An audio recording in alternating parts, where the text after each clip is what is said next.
I'm Jacob from Intrepid Protoworks, and today we're going to look at the z-test. So let's get started. Today we're going to start off looking at the IPUMS website. This is where we got our data from back in our Getting Started video. So we're going to start by getting a quick refresher on the codes for our data set, as it will matter for conducting our z-test. Start by going to My Data Extracts, select Revise, and then select your variables. I'm going to open these up in another tab, and then we're going to take a look at the codes for these. So go over, take a look at codes. We can see male is 1, female is 2.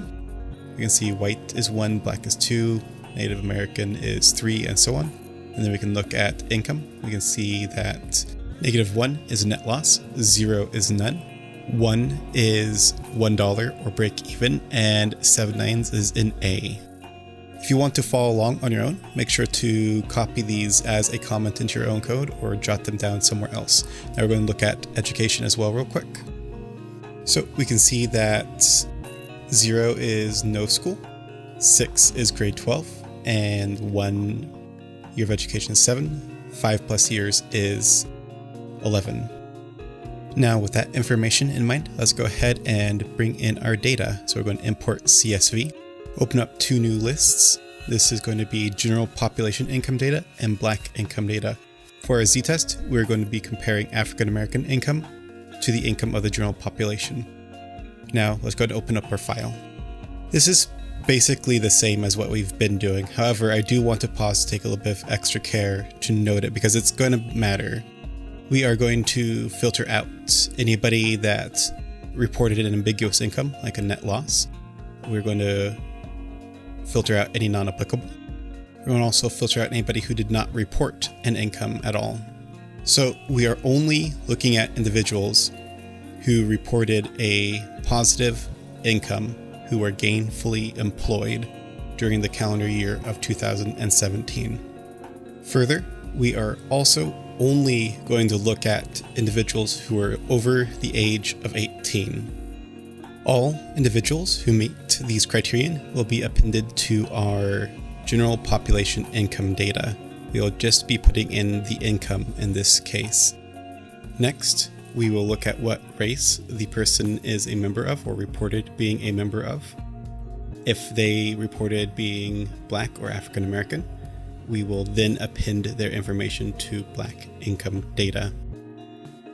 With our data in hand, we will go ahead and make ourselves some space and add in a function to get our mean, our population standard deviation, our sample standard deviation, and a couple other things that we will get to here in a moment. We're going to go ahead and speed through these first couple of functions because we've seen them a number of times already.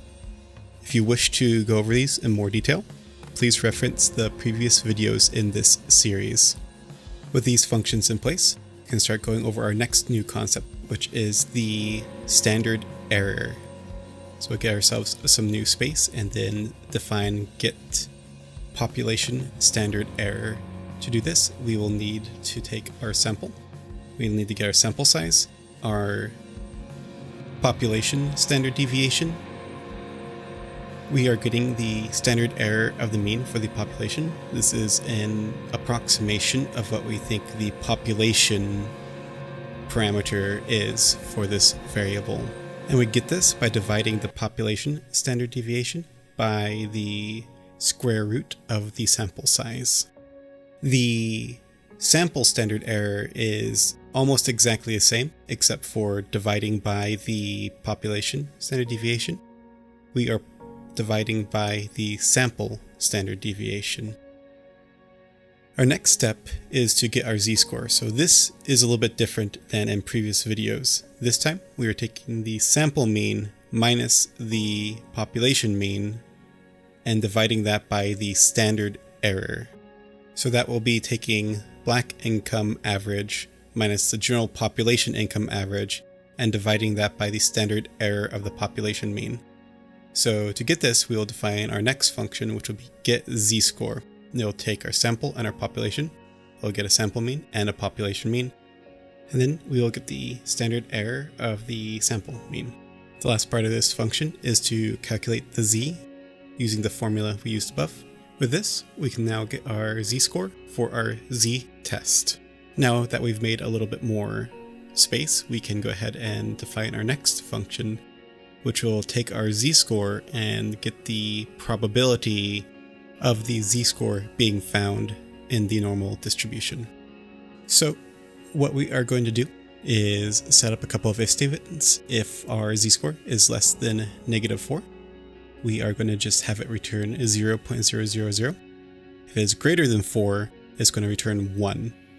Otherwise, if it's between those two values, we are going to open up our z-table and loop through it to find the probability which corresponds to our z-score. Go ahead and fix a couple errors here real quick and then move on. Those errors are denoted by the yellow caution triangles on the left-hand side. Now let's go ahead and make ourselves a little bit more space and do our hypothesis test. So this function is going to be a bit different from our previous ones. It's going to take more arguments and we're going to have a couple of them predefined. So it's going to take our p-value, probability, our alpha, and then it will take a test type, which will determine how it evaluates p against alpha. We're going to go ahead and have a default value for alpha of 0.05 and a default value of our test type as two-tailed. So if the test type is two-tailed, we're going to compare that to our p-value, whether or not it is less than alpha divided by 2 or greater than alpha divided by 2. So in this case, if it's in the last 2.5% of either end of the curve, if this is the case, it will return true. Otherwise, it will return false. Now, we have two other test types we are going to evaluate in a similar way. We have a one-tailed test, negative, which will look at if the p-value is less than the alpha. And if it is, it will return true. Otherwise, it will return false. Then we have a one-tailed positive test.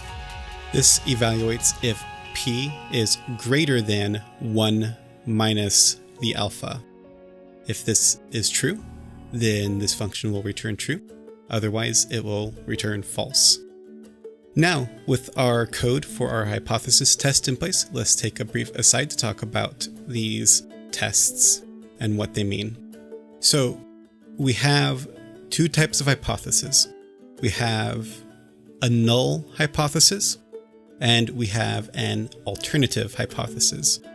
In this case, our null hypothesis would be that black income is the same as the income of the general population.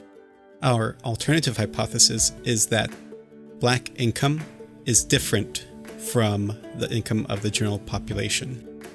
So we have several ways to evaluate this based off of the directionality of our hypothesis.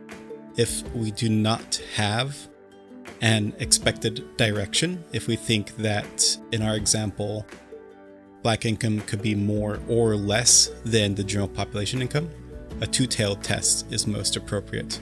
This is what we're going to be using, but it's not necessarily most realistic. We're using the two-tailed test because it's the most common and it's best for the example. Now, there is a negative one-tailed test and a positive one-tailed test. And the one you choose, or if you choose either of these, is entirely dependent on if the theory or the hypothesis you are testing is contingent upon your mean being less than what you're comparing to or more than what you're comparing to. So, to continue to use our example, if we are pretty confident or we have a theory-based reason to believe that black income would be less than the income of the general population, a one-tailed test, a negative one-tailed test would be most appropriate. Now let's say if we're comparing Japanese income, then maybe a one-tailed positive test would be more appropriate because we may think that Japanese income is higher than the general population average income. Now, to evaluate any of these hypotheses, we need to establish a criteria to put this against. This is typically what we would call our alpha. So in the behavioral sciences, the most common alpha is typically 0.05. In other fields or in some studies, you may want something that is different. If your data is very, very noisy, maybe there is a case to have a lower alpha. That's particularly uncommon. In some fields like physics or chemistry, you can have a higher alpha. So you'll have like a 0.001 alpha. Now, the reason for choosing your alpha can range on a scale from capricious and arbitrary to well thought out and steeped in academic tradition and precedent. You see both in the field. I highly advise you try to edge towards the latter. Now, the alpha represents the amount of risk you are willing to take that your results are due to chance. This can also be referred to as an incorrect rejection of a true null hypothesis. This is also called a type 1 error. So going back to our alpha of 0.05, this is stating that we find it acceptable that there is a 5% chance that we are committing a type 1 error. Now, just to contrast, a type 2 error is the opposite, is when we fail to reject the null hypothesis when in fact there was a true difference. The more constraining your alpha is, the higher the chance of committing a type 2 error is. Now, depending on your research, you may or may not want to edge towards committing a type 1 error or a type 2 error. How you balance that out is not a subject for this video, and I recommend looking at the literature for the area that you want to study to understand more about that. If you have questions about evaluating what your alpha should be, feel free to drop that into the comment and we can discuss it there as well. Now, I apologize for the long talk on hypothesis testing, but it is necessary going forward, and in the future we can refer back to this video when we're talking about testing our hypothesis. Now we have all those functions in place, we can actually go through and test our hypothesis. So to do this, we need to get our z-score, and we need to plug in our sample, in this case the income of African Americans, and compare that to our population data.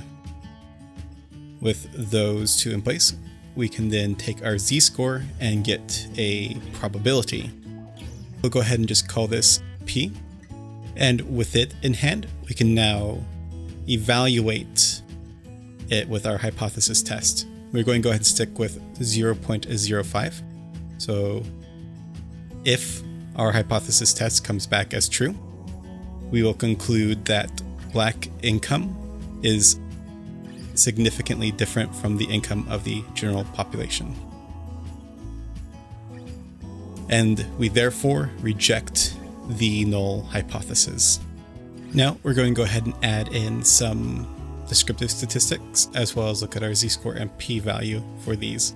So go ahead and grab the mean and sample size for both the general population and for the African American sample. We will also go ahead and look at, again, the z-score for these values as well. It appears that we had an error. Let's go ahead and take a quick look. It looks like we needed to have a hyphen for two-tailed. And let's go ahead and run this again. So we see the average income for Blacks to be 32,826. We see the sample size to be 215,000. General population mean is 47,000. The general population size is 2.2 million. A z-score of negative 170. A p of 0.0, which makes us conclude that Black income is significantly different from the income of the general population, and we therefore reject the null hypothesis.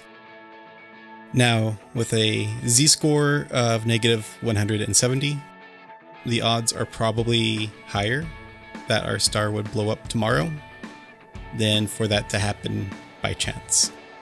Now, it is important to note that because of the size of the datasets we are working with, almost any difference will come back as statistically significant. One important thing to look at is effect size. We'll go over a more precise calculation for effect size at a later date. But for now, we can just look at the relative difference in mean income, which appears to be about 15,000. And you have to ask yourself whether or not you think that number is important. I certainly know I would find $15,000 to be a hefty tax for being a member of a minority. So I would conclude that this is also a meaningful difference. In other words, the result is not only statistically significant, but the difference in the two means has a real impact. Now, as an additional aside, when I was talking about the video, when I was preparing this video, I was talking about with a friend, they, without trying to sound mean or rude or any such way, they asked me, well, what about education? What if there's a difference in access to resources that could explain this? And I said, well, let's look, let's find out. We can check this quite easily. So what follows is a few looks at narrowing down different subgroups, either looking at individuals with higher education or males or females, and seeing how things change. Now, we want to go ahead and also set up some code to look at if the null hypothesis ends up being supported, if we fail to reject the null hypothesis. So we're going to go ahead and write that up real quick to print out if our test fails, if our hypothesis test returns false, and report those same statistics, the mean, the sample size, the z-score, the p, etc. So let's go back up to the top and add in another filtering criteria. Let's only look at individuals that had at least 5 or more years of education. So now we are only comparing doctors to doctors, lawyers to lawyers, people who took a long time on their bachelors to people who took a long time on their bachelors. And let's run this again. Now we see the mean income for African Americans to be 70,000 and the mean income for the general population to be 96,000. The z-score is -51. So, maybe the odds of this being to chance is about the same as, say, if a giant solar flare is about ready to wipe out all technological civilization. Additionally, and tragically, we also see that the magnitude of difference has increased from around $15,000 to $26,000. And we are only looking at people who have earned a net positive income, an unambiguous net positive income, who have 5 or more years of education in college.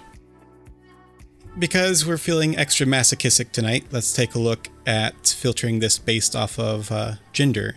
So we'll look at African American females and see what the income gap looks like now. So go ahead and change that. Go ahead and change our printout to match and take a look.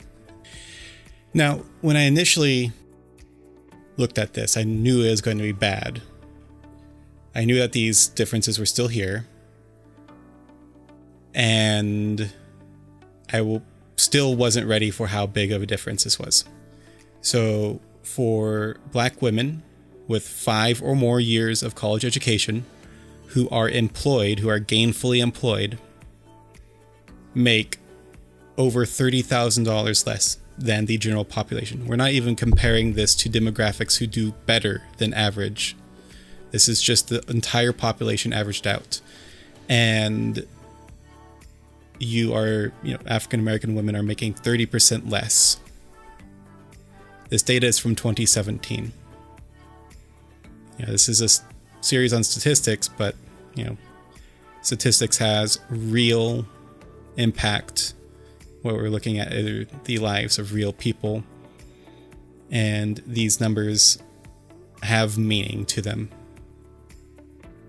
As this series continues, we will look at other variables such as age, and we will also look at those variables using other tools like the t-test. With that, we'll be able to compare, say, African American income to Caucasian income. With the ANOVA, we can start looking at, say, Caucasian male and female versus African American male and female.